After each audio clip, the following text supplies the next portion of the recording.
రాత్రికి రాత్రే దయ్యాలు ఒక ఆలయాన్ని నిర్మించాయని మీకు తెలుసా? ఆ ఆలయమే కకన్మాట్ టెంపుల్. మధ్యప్రదేశ్ మొరానాలో ఉన్న ఈ ఆలయం ఎన్నో రహస్యాలకి నిలయం. కేవలం రాళ్లను ఒకదానిపై ఒకటి పేర్చిన ఈ ఆలయం ఎంతో కళాత్మకంగా కనిపిస్తుంది. ఏ నిర్మాణమైనా దృఢంగా ఉండాలంటే సున్నం మరియు సిమెంటు వాడతారు. కానీ ఈ నిర్మాణంలో ఏదీ వాడలేదు. పెద్ద రాళ్ళని చిన్న రాళ్ళని నిలువుగా పేర్చి గోపురాన్ని మలచడం ఒక అద్భుతం. అయితే రాత్రికి రాత్రే దయ్యాలు ప్రేతాత్మలు కలిసి ఈ ఆలయాన్ని నిర్మించారని చెప్తారు. అందువల్ల ఇక్కడికి వెళ్ళాలంటే సందర్శకులు భయపడతారు.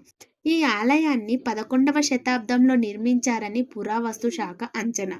115 అడుగుల ఎత్తులో ఉన్న ఈ ఆలయం నేటికి చెక్కుచెదరలేదు. అయితే ఈ ఆలయ కట్టడం మధ్యలో ఆగిపోయినట్లుగా కనిపిస్తుంది. ఈ ఆలయం అసంపూర్ణంగా ఆగిపోవడానికి ఒక కారణం ఉంది. ఆ రాత్రి దయ్యాలు ఆలయం కడుతుంటే ఒక వ్యక్తి ఆ శబ్దాలు విని అక్కడికి వెళ్ళి చూశాడు. ప్రేతాత్మలకు భయపడి పెద్దగా అరవడంతో అవి మాయమైపోయాయని, దాంతో ఆలయ నిర్మాణం మధ్యలో ఆగిపోయిందని చెప్తారు.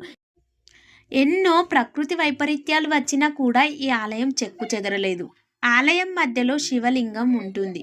ఏదో అతీతమైన శక్తి ఈ గుడిని కూలిపోకుండా కాపాడుతుందని స్థానికుల యొక్క నమ్మకం. నేటికి ఈ ఆలయం చుట్టూ కట్టడానికి ఉపయోగించిన కొన్ని రాళ్ళు చెల్లాచెదురుగా పడి ఉంటాయి. అవన్నీ గుడి నిర్మాణంలో వాడాల్సిన రాళ్ళేనని, నిర్మాణం మధ్యలో దయ్యాలు గుడిని వదిలిపోవడంతో అవి అక్కడే పడి ఉన్నాయని కొంతమంది నమ్మకం. అయితే ఈ రాళ్లను తీసుకెళ్లడానికి ప్రయత్నిస్తే ప్రమాదమని భావిస్తారు. ఒక రాయిని కదిలిస్తే గుడి కూలిపోతుందేమో అన్నట్టుగా కనిపిస్తుంది. ఇక్కడ చిన్న రాయి కూడా మోయలేనంత బరువుగా ఉంటుందట.